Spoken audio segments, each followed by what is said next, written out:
కానీ బాణాపురానికి పేరు ఎలా వచ్చింది? బాణాపురం పేరు అంటే ఇది కాదు, కానీ ఈ పాండవలూరు వచ్చిన సంగతి చెబుతాను నేను.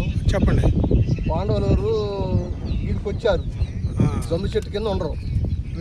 ఇది జమ్ము చెట్టు కింద ఉండరు, జమ్ము చెట్టు కింద ఉండి ఈడ తానాలు చేయటం, జమ్ము చెట్టు కింద ఉండి మర్రి కింద పండటం. మర్రి కింద పండి ఇక రోజులు గడుస్తున్నాయి, రోజులు గడుతుంటే ఇక బాణాలు ఈడ చెల్లు గుర్తుగా పెట్టారా? బాణాలు చెట్టుకు ధరించి బారుగా కొడపెళ్ళిపోయారు. మొదగాలి గంధసీరి నుంచి బాణాపురం ఆడ ఇద్దరు దొరక్క ఈడికొచ్చారు. ఈడికొచ్చి కొండపల్లి ఇల్లటరాజు గది కాడికి పోయారు. కొండపల్లి ఇల్లటరాజు గది కాడికి పోయారు. అంటే వాళ్ళకి అనుకూలమైన ప్రదేశం బాణాపురం దొరికింది.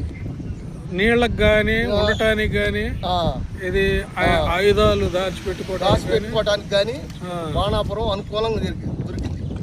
అది మరి ఆనాటి కాలం మరి శివలింగాన్ని అలా వదిలేశారు. ఎందుకంటే మరి గ్రామ పెద్దలు కానీ ఎవరు పట్టించుకోవట్లే. మరి ప్రభుత్వానికి మీరు ఏమన్నా పెట్టారా? ఏం దట్లే.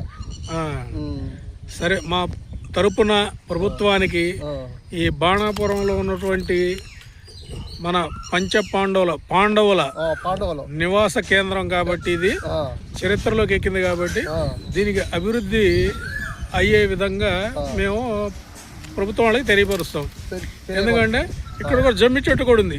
జమ్మి చెట్టు పొలాలు ఉంది. ఒక పొలం గాలికి పడదు, ఒక పొలం ఉంది. అది అప్పుడుదే చెట్టు. మరి సన్నగా ఉన్నది ఏంటండి? కొమ్మ పొల పడదుగా ఈ చెట్టు కొట్టి అది ఊరలే.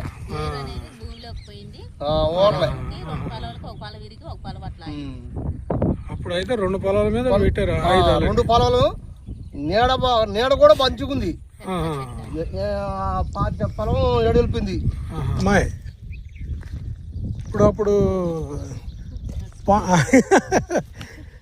పాండవుల కాలం అన్నాడు జమ్మి చెట్టు. ఇదేనా చిన్నదైపోయింది? ఇదేనా?